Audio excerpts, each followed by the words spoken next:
News alert. Hyderabad Raj Bhavan లో miss world 2025 విజేత Opal సుచాతతో పాటు ముగ్గురు రన్నరప్పలకు తెలంగాణ ప్రభుత్వం ఘన సన్మానం నిర్వహించింది. ఈ కార్యక్రమంలో గవర్నర్ విష్ణుదేవ్ వర్మ, సీఎం రేవంత్ రెడ్డి, మంత్రులు పొన్నం ప్రభాకర్, జూపల్లి కృష్ణారావు, సిఎస్ డీజీపీ తదితరులు పాల్గొన్నారు. థాయిలాండ్ సంప్రదాయం ప్రకారం ప్రేమ, గౌరవానికి గుర్తుగా ప్రత్యేక బహుమతిని ఓపల్ సుచాత గవర్నర్ కు అందజేశారు. ఈ వేడుక రాష్ట్ర మహిళా సాధికారతకు ప్రతీకగా నిలిచిందని అధికారులు పేర్కొన్నారు. రాజ్భవన్ ఆవరణ విశిష్ట అతిథులతో కలకలలాడింది.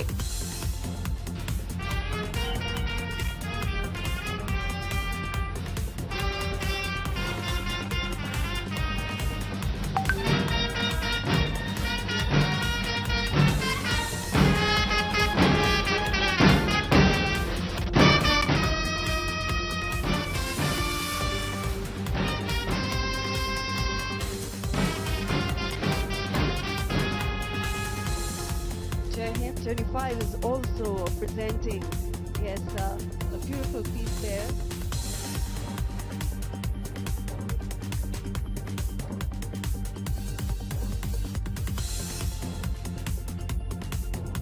Would you like to tell us about that? Since others would also want to know. So this is a garland, and in my country, Thailand, garland is a symbol of love and respect where we give to our elderlies or adults or our family, where we love and respect them.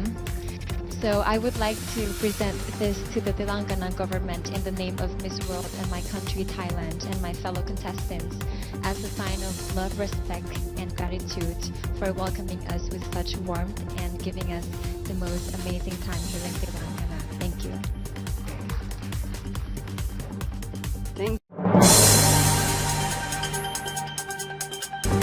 ఈ నెల 4న వెన్నుపోటు దినం నిర్వహిస్తామని YCP అధినేత Jagan ప్రకటించడంపై TDP నేత వర్లరామయ్య మండిపడ్డారు. కూటమి ప్రభుత్వం ఒక్క ఏడాదిలోనే అనేక అభివృద్ధి సంక్షేమ కార్యక్రమాలను విజయవంతంగా అమలు చేస్తోందని గుర్తు చేశారు. ప్రజల మద్దతుతో ఓడిపోయిన జగన్ ఇప్పుడు కల్లబొల్లి మాటలతో దోపిడీ రాజకీయాలు సాగించాలని చూస్తున్నారని విమర్శించారు. వెన్నుపోటు అనే నాటకాలు ఆపి ప్రజల తీర్పును గౌరవించాలని హెచ్చరించారు. జగన్ డబ్బు బెదిరింపులతో ప్రజలను మభ్యపెట్టే రోజులు తీరిపోయాయని వ్యాఖ్యానించారు. సంపూర్ణ మద్యపాన నిషేధం దిశలో మా ప్రభుత్వం వెళ్తుంది అని చెప్పింది మీరు కాదా? ప్రజల్ని మభ్యపెట్టింది మీరు కాదా? మహిళల ఓట్లు దండుకోవటానికి మీరు వేసిన ప్లాన్ కదా? అంచెలంచెలుగా దఫదఫాలుగా మద్యపాన నిషేధం తీసుకెళ్తా, సంపూర్ణ మద్యపాన నిషేధం వైపు తీసుకెళ్తానని రాష్ట్ర ప్రజల్ని, ముఖ్యంగా మహిళలను మభ్యపెట్టిన మీరు రాబోయే 30 సంవత్సరాలకు కూడా మద్యపానం మీద వచ్చే డబ్బును అప్పుగా తీసుకుంది మీరు కదా? ఏం సమాధానం చెబుతావు? దాన్ని ఓపెన్ డిబేట్కి వస్తావా?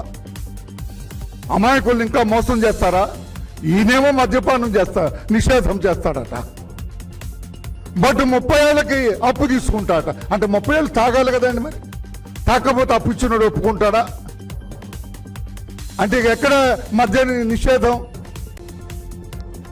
ఏమిటిది? ఏంటి ఈ తాంత్రికవాదం? ఏంటి? ఏది వెన్నుపోటు? రాష్ట్ర మహిళలకు మద్యపాన నిషేధం అంచెలంచెలుగా దఫదఫాలుగా చేస్తానని చెప్పింది మీది వెన్నుపోట? ఇచ్చిన హామీలు మొదటి సంవత్సరంలోనే 85% వరకు అమలు చేసిన చంద్రబాబు నాయుడు గారి వెన్నుపోట mister Jagan. Can you answer? సమాధానం చెప్పగలరా అని చెప్పి నేను తెలియజేస్తున్నా. డిఎస్సి పెడతా, మెగా డిఎస్సి పెడతానని వీళ్ళు వచ్చినారే నిరుద్యోగులందరినీ. మీరు 5 ఏళ్ళు అధికారంలో ఉన్నప్పుడు ముఖ్యమంత్రిగా చంద్రబాబు నాయుడు గారు ఇచ్చిన హామీ, ప్రమాణ స్వీకారం రోజు ఇచ్చిన హామీ ఈ రోజున నోటిఫికేషన్ వచ్చింది. రేపు మాపు 12వ తారీఖు ఎగ్జామ్స్, డిఎస్సి రేపు 12వ తారీఖున పరీక్షలు జరగబోతున్నాయి. ఏది వెన్నుపోటు? 5 ఏళ్ళు నిరుద్యోగులకు మీరు పొడిచింది వెన్నుపోట? అన్నమాట ప్రకారం మెగా డిఎస్సి నోటిఫికేషన్ ఇచ్చి రేపు 12వ తారీఖున వాళ్ళకి పరీక్షలు రాబోతున్నాయి. దాదాపు 16,000 మంది ఉద్యోగులు కాబోతున్నారు, టీచర్స్ కాబోతున్నారు. తెనాలిలో జరిగిన ఘటనపై హోంమంత్రి అనిత ఘాటుగా స్పందించారు. రౌడీ షీటర్లు, గంజాయి బ్యాచ్ పై నడి రోడ్డు మీద పోలీసులు శిక్ష విధించారన్న విమర్శలపై ఆమె అలాంటి వారికి న్యాయస్థానాల కంటే ముందే చర్య తీసుకోవడంలో తప్పేంటి అంటూ ప్రశ్నించారు. గతంలో పోలీసులు చర్యలు తీసుకోలేదని విమర్శలు చేశారు. ఇప్పుడు ముందస్తుగా యాక్షన్ తీసుకుంటే ఎందుకు తప్పుపడుతున్నారని అనిత మండిపడ్డారు. రాష్ట్రంలో శాంతి భద్రతలు కాపాడేందుకు పోలీసులు అవసరమైన స్థాయిలో స్పందించాల్సిందేనని స్పష్టం చేశారు. చట్టాన్ని ఎదిరించే వారిపై కఠినంగా వ్యవహరించడం తప్పు కాదని హోంమంత్రి పేర్కొన్నారు. చట్టాన్ని కంట్రోల్ చేయాల్సింది పోలీసులు. చట్టాన్ని పోలీసులు చేతిలోకి తీసుకోవడం ఏంటి? విషయం ఏంటంటే ఒకటండి, నాకు అర్థం కాదు ఏంటంటే తప్పు చేసిన వాడికి కులం ఏంటి, మతం ఏంటి, అదొక్కటి చెప్పండి. అది వాళ్ళ గాంజా బ్యాచ్. నిన్న కూడా మా వాళ్ళు డిపార్ట్మెంట్ అంతా కూడా ప్రెస్ నోట్ కూడా రిలీజ్ చేశారు డీసీపీ గారు. అసలు వాళ్ళ మీద ఎన్ని రౌడీ షీట్స్ ఉన్నాయి. అసలు తెనాల్లోని నాకే కాదండి, మీకు కూడా ఒక సోషల్ రెస్పాన్సిబిలిటీ ఉంది, ఒక విలేకరులుగా మీకు కూడా. ఒకసారి తెనాల్లో వాళ్ళ తాలూకా నేచర్ ఏంటి, వాళ్ళ తాలూకా బ్యాక్గ్రౌండ్ ఏంటి అన్నది ఒకసారి చెక్ చేయండి. యాక్చువల్గా ఒక గాంజా బ్యాచ్ పోలీస్ డిపార్ట్మెంట్ మీద చేస్తున్నప్పుడు అంటే ఫర్దర్గా ఒకసారి దానికి కూడా వీళ్ళు రాజకీయ రంగు పులివేసి దానికి కులాన్ని అంతకట్టి మతాన్ని అంతకడతా ఉంటే ఇంకా పోలీస్ డిపార్ట్మెంట్ ఎలా వర్క్ చేసుకోవాలి? ఒకసారి ఆలోచించాలి. ఇదే పోలీస్ యాక్షన్ తీసుకోలేదు అంటారు, ఏదైనా ఒక స్టెప్ ఫార్వర్డ్ వేస్తే ఈ రకంగా మాట్లాడతారు. అంటే నేనేమంటానంటే కొంత పని మా డిపార్ట్మెంట్ చేసుకునేవాళ్ళు.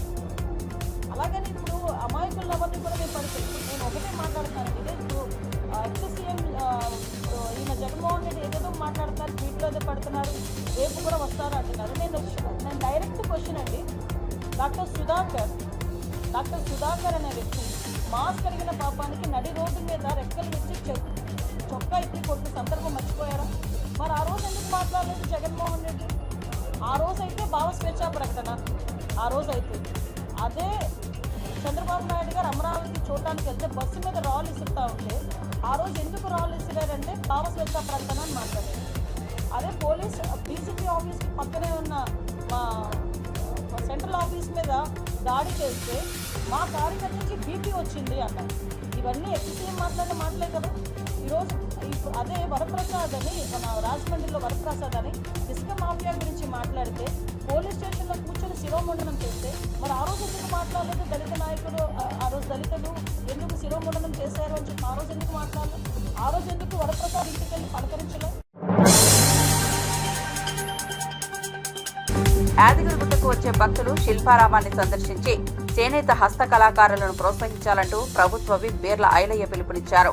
యాదాద్రి జిల్లా రామగిరిలో ఏర్పాటు చేసిన మినీ శిల్పారామాన్ని ఎంపీ చామల కిరణ్ కుమార్ రెడ్డితో కలిసి ఆయన ప్రారంభించారు. కళాకారులకు యాదగిరిగుట్టలో ఓ వేదిక లభించడం సంతోషకరమన్నారు. ఎమ్మెల్యేలు, అధికారులు మినీ ట్యాంక్ బండ్ చెరువులో బోటింగ్ చేసి శిల్పారామం స్టాళ్లను సందర్శించారు. భక్తుల కోసం ఈ ఏర్పాట్లు చేశామని YTDA vice chairman Kishan Rao తెలిపారు. ఉమ్మడి నల్గొండ జిల్లాలో తయారైన ప్రత్యేక హస్తకళా ఉత్పత్తులలో స్టాళ్లు ఆకర్షణగా నిలిచాయి. ఆ పిల్లలతోటి కుటుంబంతో ఆనందంగా గడపడానికి ఒక మంచి చక్కటి బోట్ సౌకర్యం కూడా కల్పించినటువంటి మా కిషన్ రావు గారికి ప్రత్యేకంగా ధన్యవాదాలు. ఇది ఒక టూరిజం ప్లేస్గా దినదిన ప్రసిద్ధి చెంది ఎంతో అభివృద్ధిలో ముఖ్యంగా ఈ రాగిరి చెరువు కట్ట కూడా అభివృద్ధి చేయడం, దేవస్థానానికి వచ్చే భక్తులకు ఒక గమనీయమైనటువంటి ఇక ఆహ్లాదకరంలో ఇక్కడ జీవం గడపడానికి మంచిగా ఏర్పాటు చేసిన ఈ ప్రభుత్వం కూడా అన్ని విధాలా దీని అభివృద్ధి కోసం ఇంకా పాటుపడతాం. శిల్పారామం ఉన్నదో హైదరాబాద్లో 40 ఎకరాలలో ఉంటుంది. ఈడ అంటే స్థలం లేదు, ఉన్న కొద్ది స్థలంలో దీన్ని సుందరంగా వచ్చిపోయే భక్తులకు ఇలా వాపస్ పోయే సమయంలో ఇక్కడ ఈ లేక్లో రాగిర్ లేక్లో బోటింగ్ కానీ అట్లా ఇక్కడ రిక్రియేషన్ కానీ మరి ఇతరత్ర కార్యక్రమం ఒక ఆహ్లాదకరంగా ఈ రాగిర్ చెరువు చుట్టూ కూడా ఒక ట్యాంక్ బండ్ లాగా కూడా ఏర్పాటు చేసి ఇక్కడ మినీ శిల్పారామం చేయడం చాలా సంతోషం. జనసేన పార్టీ కోసం కష్టపడిన కార్యకర్తలకు ఎప్పుడూ అండగా ఉంటామని పార్టీ ప్రధాన కార్యదర్శి ఎమ్మెల్సీ నాగబాబు తెలిపారు. ప్రమాదాల్లో మృతి చెందిన 101 మంది కార్యకర్తల కుటుంబాలకు 5 కోట్లు 5 లక్షల బీమా పరిహారాన్ని చెక్కుల రూపంలో అందించారు. మంగళగిరిలో నిర్వహించిన ఈ కార్యక్రమంలో జన సైనికుల సేవలను స్మరించుకున్నారు. పవన్ కళ్యాణ్ సూచనల మేరకు సుపరిపాలనకు ఏడాది పూర్తయిన సందర్భంగా ఈ నెల 4న ప్రత్యేక కార్యక్రమాన్ని ఏర్పాటు చేయనున్నట్లు ఎమ్మెల్సీ పిడుగు హరిప్రసాద్ తెలిపారు. కార్యక్రమానికి సంబంధించిన పోస్టర్లను నాగబాబు ఆవిష్కరించారు. ఈనాడు 5 కోట్ల రూపాయల చెక్కులను మన ప్రియమైన కార్యకర్తల కుటుంబాలకు నాగబాబు గారి చేతుల మీదుగా అందిస్తున్నాం. మన అధ్యక్షుల వారు ఏ కార్యక్రమం తలపెట్టినా జన సైనికులు నాయకుల బాగుండాలనే కోరుకుంటారు. ఈ పార్టీలో ఏం జరిగినా, ఎటువంటి ఆలోచన జరిగినా, మీకు ఇందాక శ్రీనివాస్ గారు చెప్పారు హరిప్రసాద్ ఏదో చెప్తాడని, అది నిజం కాదు. నేను ఆయన చెప్పే ఆజ్ఞలను అమలు చేయడమే ఎగ్జిక్యూషన్. ఆయన ఏది చేయమంటే అది తూచా తప్పకుండా చేయడమే మా అందరి బాధ్యత. ఈ పార్టీ 100 అడుగులు ముందుకు వెయ్యాలన్నా, 1 అడుగు వెనకయ్యాలన్నా ఆయన అనేక రోజులు మదనపడి తపనపడి ఆలోచన చేసిన తర్వాత ఆయన కార్యక్రమం. ఎందుకంటే ఇక్కడ వచ్చిన వాళ్ళలో చాలామంది వాళ్ళ కుటుంబ సభ్యుల్ని ప్రమాదవశాత్తు కోల్పోయినందుకు వాళ్ళకి ఈ ఇన్సూరెన్స్ ద్వారా కొంత ఆర్థిక వెసులుబాటు అయితే ఇవ్వగలిగాం, కానీ చనిపోయిన వాళ్ళ కుటుంబ సభ్యులు మేము తేలాం. అయినా సరే పవన్ కళ్యాణ్ గారు గొప్ప మనసుతోటి ఆయన కొంత డబ్బు ఈ ఇన్సూరెన్స్కి కంట్రిబ్యూట్ చేస్తూ ఈ కార్యక్రమానికి చాలా కాలంగా దిగ్విజయంగా నడిపిస్తున్నారు. ఈరోజు ఒక 5 కోట్ల రూపాయల పైగానే ఈ ఇన్సూరెన్స్ చెక్స్ ఇవ్వడం జరిగింది. మీ అందరికీ హృదయపూర్వక నమస్కారాలు. మీ కుటుంబ సభ్యులు తేలాం, కానీ మీకు మేము ఉన్నామంటూ ఒక చిన్న భరోసా ఈ రూపంలో ఇవ్వగలుగుతున్నందుకు కొంచెం తృప్తిగా ఉంది. ఏదైనా చనిపోయినటువంటి మీ కుటుంబ సభ్యులకు ఆత్మశాంతి కలగాలని. రైతుల సంక్షేమానికి ప్రభుత్వం అంకితంగా పనిచేస్తున్నప్పటికీ బీఆర్ఎస్ నేతలు హరీష్ రావు తదితరులు ప్రభుత్వంపై దుష్ప్రచారం చేస్తున్నారని మంత్రి తుమ్మల నాగేశ్వరరావు ఆరోపించారు. కాంగ్రెస్ ప్రభుత్వం అధికారంలోకి వచ్చాక వ్యవసాయ రంగంలో మార్పులకు నాంది పలికినట్లు తెలిపారు.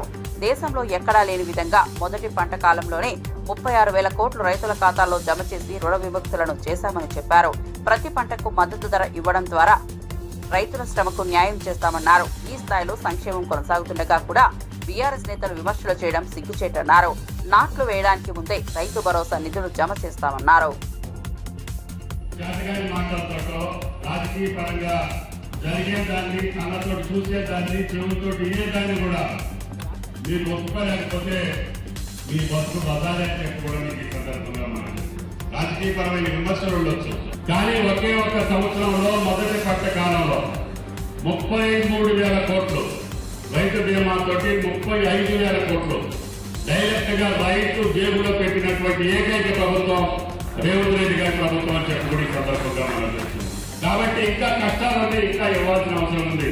తప్పకుండా రైతు భరోసా మీ నాటు కంటే ముందే నారుమళ్ళు పోసేటప్పుడే రైతు భరోసా రైతుల ఖాతాల్లో వేస్తామని చెప్పుకునే సందర్భంగా మనం చౌకబాల విమర్శలతోటి రాజకీయం నడపాలనుకుంటే ఏ రాజకీయ పార్టీకి సాధ్యం కాదు. మీరు చేసిన నిర్వాహకం వల్లే ఈ పథకాలన్నీ కుంటుపడ్డాయి.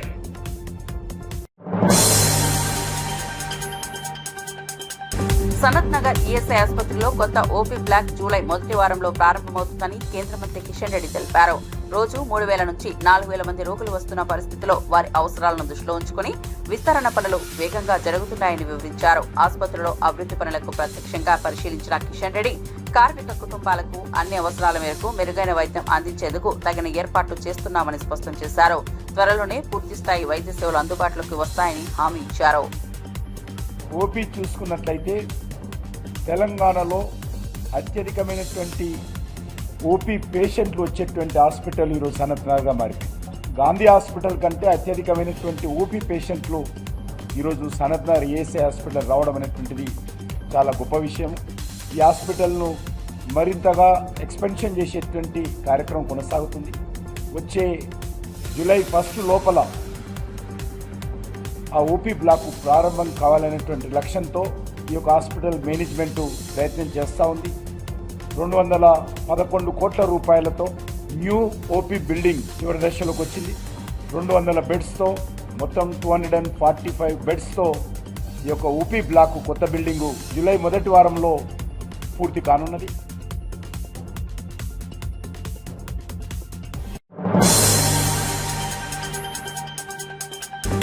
మున్సిపల్ వర్కర్స్ యూనియన్ల ప్రతినిధులతో మంత్రి నారాయణ సమావేశమయ్యారు. ఈ సమావేశంలో మున్సిపల్ శాఖ ముఖ్య కార్యదర్శి సురేష్ కుమార్, డైరెక్టర్ సంపత్ కుమార్, పలు సంఘాల నేతలు పాల్గొన్నారు. ఇంజనీరింగ్ వర్కర్ల సమస్యల పరిష్కారం కోసం యూనియన్లు వేసిన డిమాండ్లపై చర్చ జరిగింది. త్వరలో ఆర్థిక మంత్రి అధికారులతో కలిసి చర్చించి అనంతరం సీఎం చంద్రబాబుకు వివరిస్తామని మంత్రి హామీ ఇచ్చారు. అయితే పూర్తి చర్చలు జరగకముందే మంత్రి నారాయణ వెళ్లిపోవడం యూనియన్ల అసంతృప్తికి దారితీసింది. తమ డిమాండ్లను నిర్లక్ష్యం చేస్తున్నాయని యూనియన్లు ఖండించాయి. సమస్యల పరిష్కారానికి స్పష్టత రావాలని వారు డిమాండ్ చేస్తున్నారు. వాళ్ళకి శానిటేషన్ వాళ్ళకి ఏ రకంగా అయితే 6,000 రూపాయలు పెంచారో జీతం, మాకు కూడా ముందు ఆ 6,000 రూపాయలు పెంచండి, తర్వాత స్కిల్డ్ సెమీ స్కిల్ అన్స్కిల్డ్ అనే దాన్ని తర్వాత చేయండి అని చెప్పంటే మేము సీఎం గారితో మాట్లాడి చెప్తామని చెప్పనని ఆయన వెళ్ళిపోవడం జరిగింది, అర్ధాంతంగా వెళ్ళిపోవడం జరిగింది. అవుట్ సోర్సింగ్ కార్మికులందరూ ఈ ప్రభుత్వం నమ్ముకొని ఓట్లేసి గెలిపించారు కాబట్టి ఈ ప్రభుత్వం మాకు వేతనాలు పెంచి మా కుటుంబాలను ఆదుకోవాలని చెప్పి ఈ సందర్భంగా ప్రభుత్వాన్ని కోరుతా ఉన్నాను. ఎటువంటి సమాధానం చెప్పకుండా చర్చలకు పిలిచి వెళ్ళిపోవటం అనేది చాలా దారుణమైన విషయం. ఈ రాత్రి నుంచి అర్ధరాత్రి నుంచి కూడా వీధి లైట్లు చేసేటటువంటి కార్మికులు, అలాగే డ్యూటీలు చేస్తున్నటువంటి వాటర్ సప్లై ఇచ్చేటటువంటి కార్మికులు కూడా పూర్తి స్థాయిలో మేము బందీ చేస్తున్నామని ప్రకటిస్తూ, ఇది ఆలోచించి నారాయణ గారు అనేటువంటి వారు, అలాగే ముఖ్యమంత్రి వర్యులు నారా చంద్రబాబు నాయుడు గారు, అలాగే ఉప ముఖ్యమంత్రి వారు పవన్ కళ్యాణ్ గారు కూడా పరిష్కారం చేయకపోయినట్ల మేము తీవ్ర ఉద్యమం చేస్తామని తెలియపరచుకుంటూ AP municipal workers union Vijayawada నగర కమిటీ పి మహేష్ బాబు. ప్రజా సంక్షేమం కోరేవారు వైసీపీలో ఇమడలేరని ఎంపీ వేమిరెడ్డి ప్రభాకర్ రెడ్డి విమర్శించారు.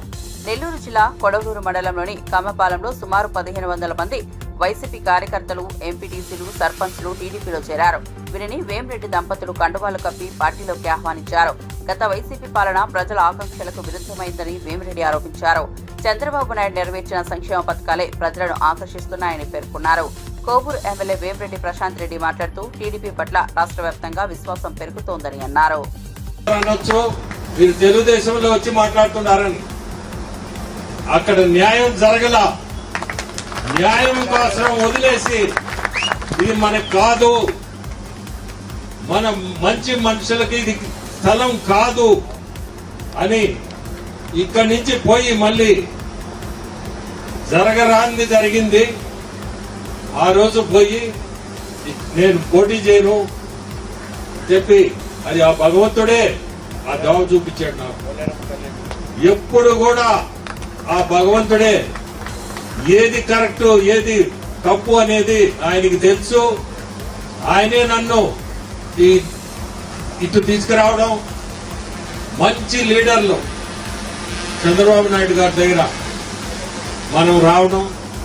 మీరు మొన్న మహానాడు చూసుంటారు, అది జనం కాదు, ప్రతి ఒక్కరు కూడా స్వచ్ఛంగా అందరు వచ్చిన సభలై. ఎవరైతే తెలుగుదేశం అభివృద్ధి సంక్షేమం చూసి ముఖ్యమంత్రి గారిని, ఎంపీ వేమిరెడ్డి ప్రభాకర్ రెడ్డి గారిని, నన్ను చూసి చేరుతున్నారో, అదే విధంగా ఏ రకంగా అయితే మనం అవినీతి రహిత కోవూరు నియోజకవర్గాన్ని తీర్చిదిద్దుతామని ప్రజలకి మాట ఇచ్చామో, అది మీరందరూ కూడా దాంట్లో భాగస్వాములు కావాలని చెప్పి నేను మిమ్మల్ని అందరినీ కోరుకుంటున్నాను.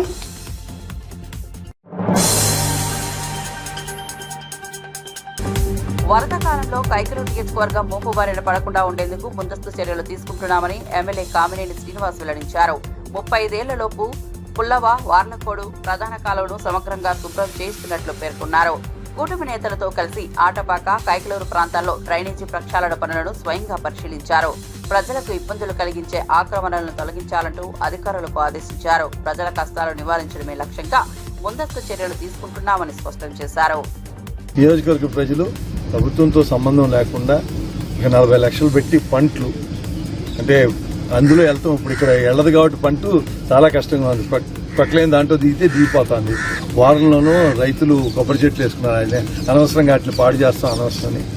అలాగే ఆ దిగిపోయే చోట దిగి చేసుకుంటే వెళ్తుంది. అలా అన్ని డ్రైన్స్ బాగు చేయాలనే ఉద్దేశంతో చేస్తున్నారు. అయితే ఫ్రీ ఫ్లో ఆఫ్ వాటర్కి అడ్డొస్తుందో అది క్లీన్ చేసి రాబోయే రోజుల్లో రాకోకుండా ఎప్పటికప్పుడు ఇది డైనమిక్ అంటారు. ఎప్పుడు ఏ ప్రాబ్లం వస్తే ఆ ప్రాబ్లం మనం అటెండ్ అవ్వాలి. రేపు రాబోయే వర్షాకాలం ఆ ఇబ్బందులు రాకుండా ఇది చేసుకెళ్తున్నారు. దీనికి సహకరిస్తున్న అందరికీ పేరు పేరు మనస్ఫూర్తిగా నమస్కారం.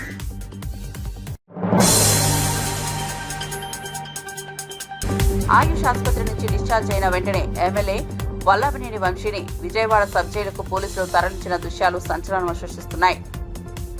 వైద్య చికిత్స పూర్తయిన నేపథ్యంలో కోర్టు ఆదేశాల మేరకు వంశీని భద్రత నడుమ సబ్ జైలుకు తీసుకెళ్లారు.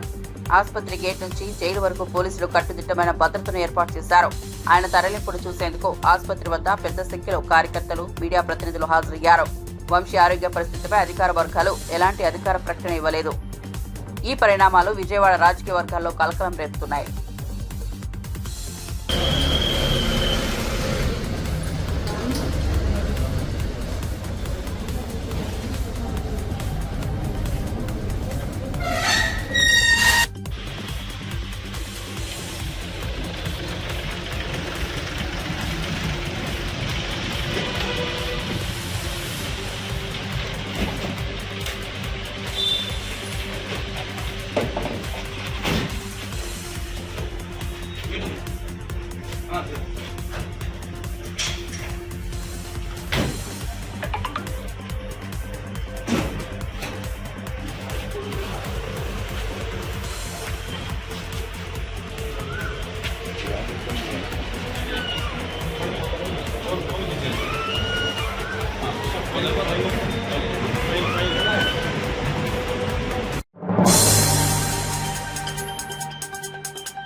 గంజా అక్రమాలకు పాల్పడిన వ్యక్తులను పరామర్శించడానికి జగన్ వెళ్లిన తీరు ఆయన నీచ మనస్తత్వానికి, నేర చరిత్రకు నిదర్శనమని ఎమ్మెల్యే ఎంఎస్ రాజు తీవ్రంగా విమర్శించారు. రాష్ట్రంలో చట్ట వ్యవస్థను తుడిచిపెట్టేలా వైసీపీ నేతలు ప్రవర్తిస్తున్నారని మండిపడ్డారు.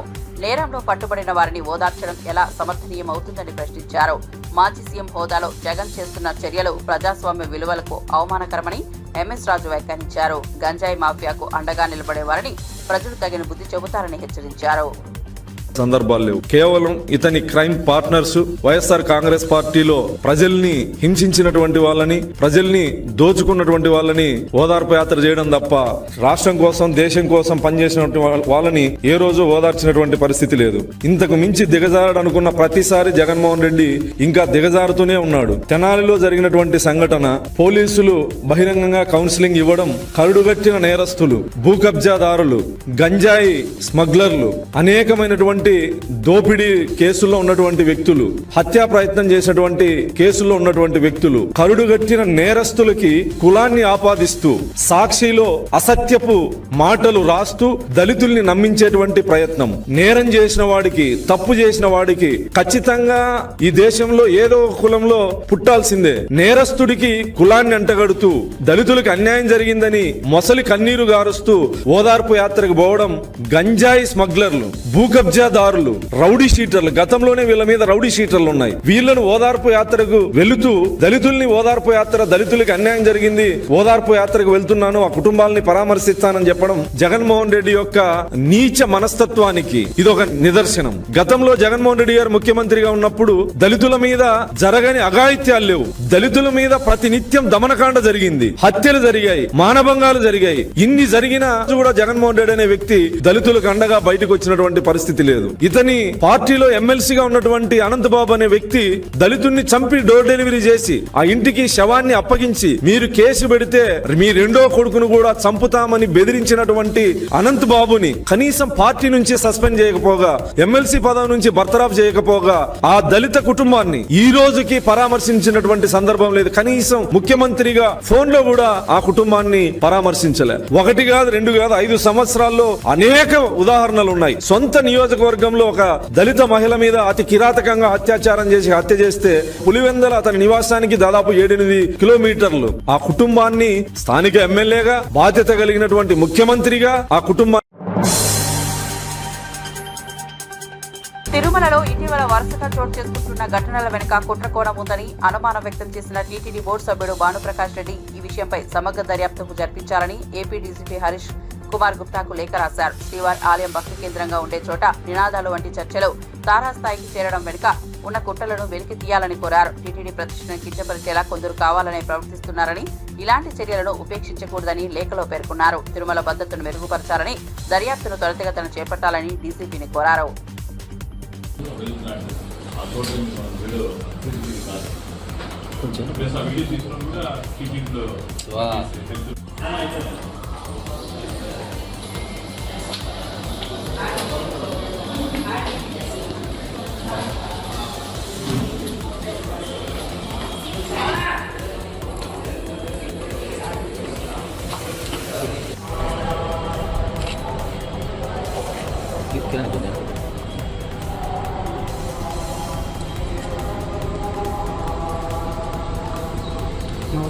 No.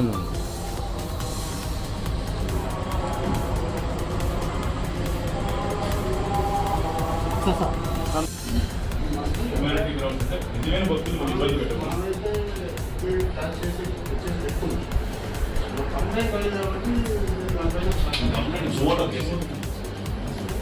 ఈ దేవస్థానం వేరే చోట్ల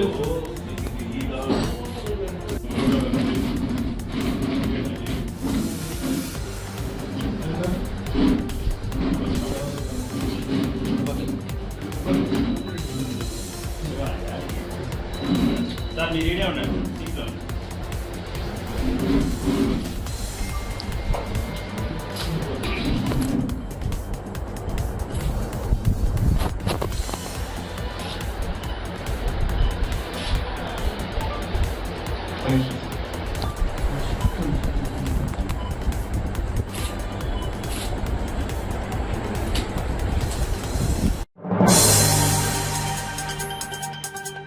జాక్ సినిమా తర్వాత స్టార్ బాయ్ సిద్ధు జొన్నలగడ్డ మరో లవ్ ఎంటర్టైనర్ కి రెడీ అవుతున్నారు.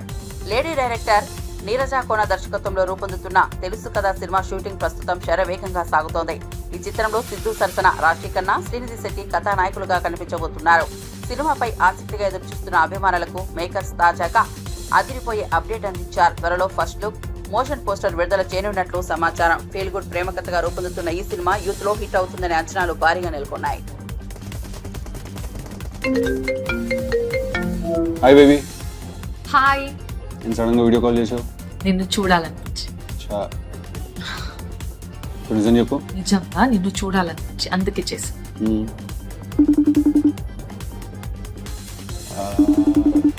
ఓకే, గివ్ మీ 1 సెకండ్, చిన్న ఆఫీస్ కాల్ వస్తున్నా. సిద్ధు. సెకండ్. Hi baby. ఏంటి వీడియో కాల్ చేసావు సడన్గా? ఏంటి బిజీ వస్తుంది? ఎవరు? Office call. నువ్వు చెప్పు. నిన్ను చూడాలనిపించి. నిజం చెప్పు. మళ్ళీ కాల్ వెయిటింగ్ లో. సరే చూసాము, వెళ్ళిపోనా? ఉండొచ్చు కదా. ఉండొచ్చు. మళ్ళీ వెయిటింగ్ లో ఎందుకు?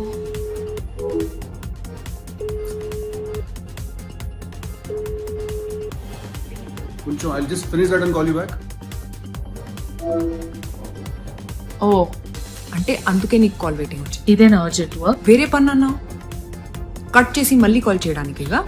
నాకు కాల్ చేస్తే నీకేమైంది? నన్ను కట్ చేసి నీకెలా చేస్తాడు అనుకుంటున్నావు? ఇప్పుడు చూడు, చేస్తాడు.